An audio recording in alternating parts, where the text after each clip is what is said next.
Shailendra Bhandari, Managing Director and Chief Executive Officer of ING Vyasa Bank, joins us. Mr. Bhandari, good morning. Thank you for joining us. First thing first, Mr. Bhandari, what are your expectations from RBI credit policy, and what is the probability that Reserve Bank of India actually could reverse some of the tightening measures which they announced recently?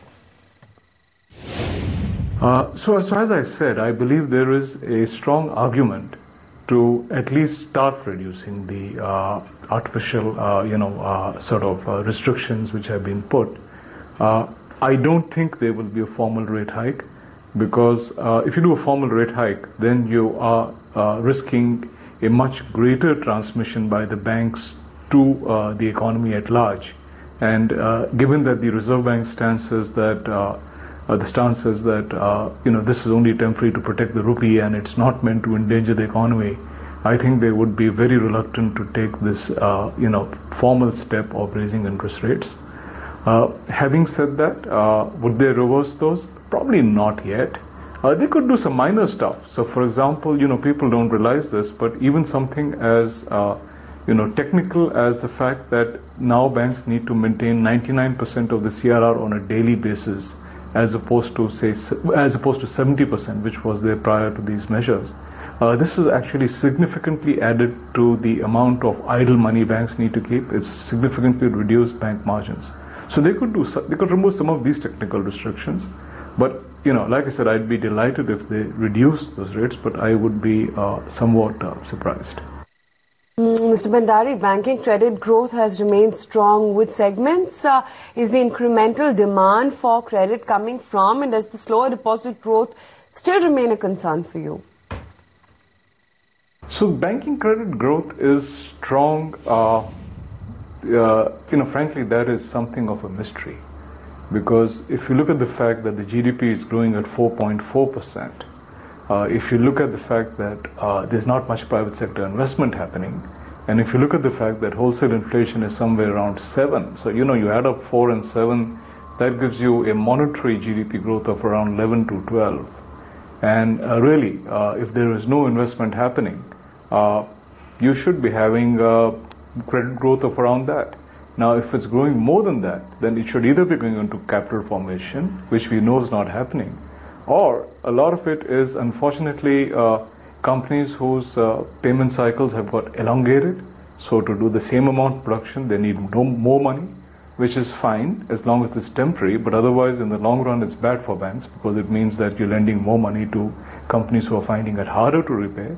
Or there is some amount of, which I hope is not happening, but maybe there's some amount of evergreening that is happening by banks to shore up their companies. So it is a bit of a mystery to me, because certainly a 4.4% growth in the economy would not justify a credit growth much over the 12 to 14% region.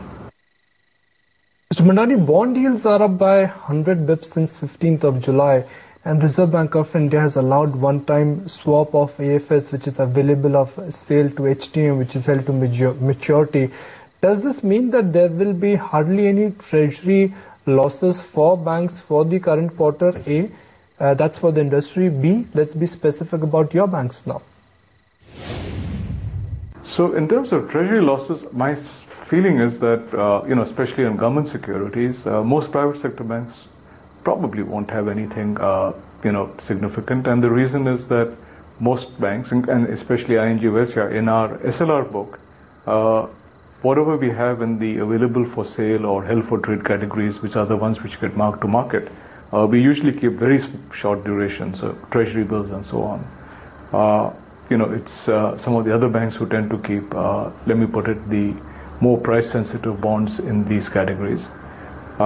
In terms of banks in general, I think it's good, because there will be banks who will be very happy to take advantage of this.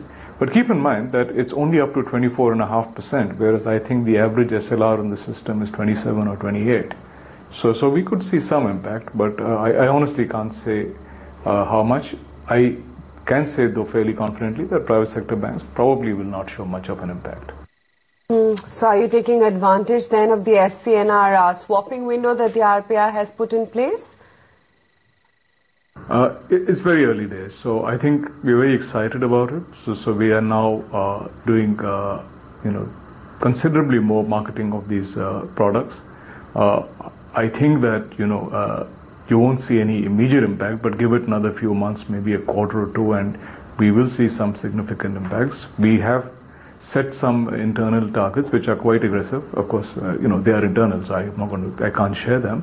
But we are very excited. So we are actually, putting our effort, full efforts into this.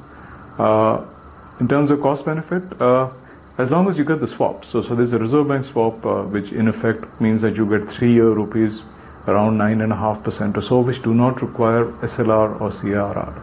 So it is equal to getting 3-year deposits at maybe 8%. That's very good. I mean, today I can go ahead and invest in 1-year treasury bills at over 10%. So it is certainly a very attractive arbitrage. Mr. Bhandari, short-term deposit rates are high and you have a 10% exposure to CDs. Given this backdrop, do you see margins could remain slightly under pressure because you now could take a hit because you're lacking pricing power? And in what range do you think your margins will now stabilize going forward? Now, if you look at, say, ING Vysya, so among all the South-based banks, whether it's public sector or private sector, we have the highest CASA. So our CASA typically somewhere around between 30 to 33%. Also, if you look at the medium-sized banks, the medium-sized private sector banks, even those outside of the South, our CASA is about the highest. I don't think there's anyone above us. So we have a relatively high portion of retail deposits. Despite that, it is probably naive of anyone to say or think that they do not have some exposure and when we say short-term deposits, bulk deposits, the reality is that, if you think even of individuals who have anything more than 5 or 10 lakhs, they all know that today a 1-year FMP will give them, 10%. They all know that you can get 3-month rates which are quite high. They can all see the ads coming for, some bond or the other at 12%. So there is a segment which is getting repriced. And you do need to increase those rates. So, as and when, let's say, a 1-month, 2-month, 3-month deposit matures, it will get rolled over at a higher rate. But this will eventually pan out. So, give a, 3-4 months, and all the 3-month deposits will be repriced, and then the sort of declines in margins will slow down. So, my sense is that, if I were to look at the banking system, there will be some decline in margins this quarter, but there would continue to be a decline in margins next quarter as more deposits get repriced, and then maybe towards the middle of next quarter it will level out, assuming interest rates are not reduced. Right, so you have high exposure to the SME segment and mid-corporate segment as well. How is the asset quality shaping up in these segments? So there are two things. One is you asked about the SME. So SME for us is a very large portion of our book.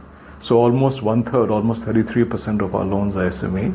Our SME book is rock solid. So I know that various people at various times have said that SME is a concern.